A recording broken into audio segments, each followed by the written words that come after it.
Welcome, one and all. This is the Ancient Journey. On today's journey, the Carrington Event. But before we get started, don't forget, if you enjoy the video, please give us a like and a share and subscribe. And don't forget to turn on those notifications. And if there's a story out there you'd like to see us turn into a video, drop it in the comments section down below. Now let's get started. Natural disasters often come with a warning. As technology advances, those warnings become more advanced as well. Tsunami buoys warn of impending waves, and advanced radar systems warn of severe weather approaching. Seismographs tell of the rumble of earthquakes. But now imagine all of those warning systems going offline. In fact, imagine your entire life suddenly taken offline with no warning. In 1859, amateur astronomers Richard Carrington and Richard Hodgson record telescope observations of a solar flare occurring on the surface of the sun. What the two are actually witnessing is the start of a massive geomagnetic storm that will last from September 1st through September 2nd. And as the storm rages on the sun's surface, an enormous weapon has been pointed directly at Earth. A coronal mass ejection of particles that takes just under 18 hours to travel from the sun to us here on the ground.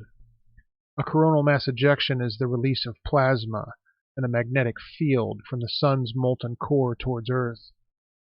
Soon, bright auroras begin to fill the skies of places that have never seen them before. Auroras are the result of charged particles entering the Earth's atmosphere and are generally only seen in far northern latitudes. But the Carrington Event had produced a direct hit on Earth, and those auroras would be seen as far south as the Caribbean Ocean. Aurora glowed so brightly in the skies that miners in Colorado woke from their sleep and started to prepare breakfast, thinking it was morning. In the northeastern United States, auroras were so bright it was possible to read a newspaper outside in the middle of the night. But the show the Carrington Event was putting on would also soon become dangerous. One of the earliest forms of communication, the telegraph, sent its signals along miles of cables stretched from town to town and city to city. Signals were relayed along the wires through an electrical signal, which would be transmitted to a Morse key receiver at the other end. An operator would decode or send coded messages and use Morse code to do so. But on that day, telegraph operators were in for quite a shock. The Carrington Event had charged telegraph lines with enough static that lines either failed completely or threw sparks. Some operators were actually electrocuted. And although the telegraph required power to operate, many of the operators reported that even after disconnecting their power supply from the receiver, they were still able to send and receive messages due to the amount of electricity in the lines from the solar event that day.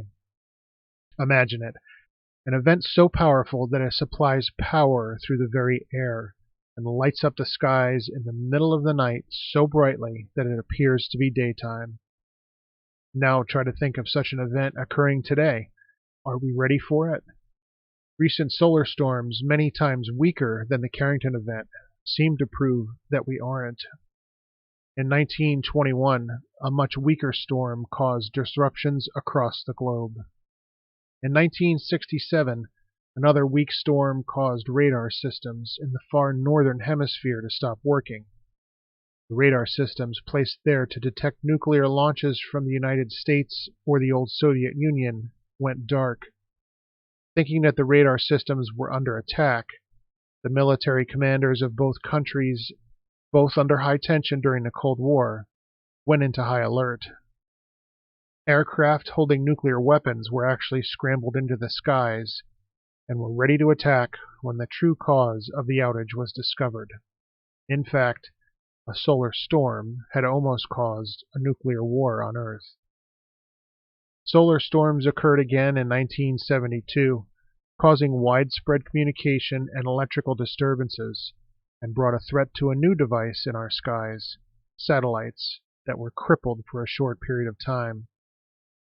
The solar storm also caused several United States Navy mines near Vietnam to explode all on their own. On March 13, 1989, a solar storm caused a 9-hour power outage in Canada when the event overpowered Quebec electric transmission systems. And in 2005, GPS satellites went on the blink for 10 minutes due to a solar storm. A Carrington-level solar storm narrowly missed the Earth in 2012, and researchers estimated that the damage done by a Carrington-level event would have caused over $2 trillion in damage to electronics, communications, and electrical grids in the United States alone. Humanity today is far more technologically dependent than it was in 1859. A Carrington-level event would wipe out power grids, satellite, cell phones, and electronics. We've been lucky so far, but a Carrington event would cripple the world. Overloaded electrical lines would blow, high-voltage breakers would trip, handheld electronics would cease to function. And when you think of electronics, think of the number of electronics inside the cockpit of today's passenger jets. Then think about them suddenly not working. Astronauts in space who were not inside their ship or their space station would likely be killed. Consider your daily life and try to take power and electronics completely out of it.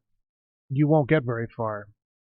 Your vehicle likely has a computer in it, and it certainly requires fuel to operate. Gas pumps need power, and those gas pumps are all small electronic devices. Need something to eat? Hope that you have cash to pay for it, if those cash registers still work. Food supply chains become disrupted, and soon panic, looting, and rioting would begin. Chaos ensues, and the world plunged into darkness, at least until nighttime. So we've managed to dodge the bullet since 1859, but is time running out until we are hit once again? And are you prepared for life after the next Carrington event? Thanks for watching, and thanks for sharing the journey.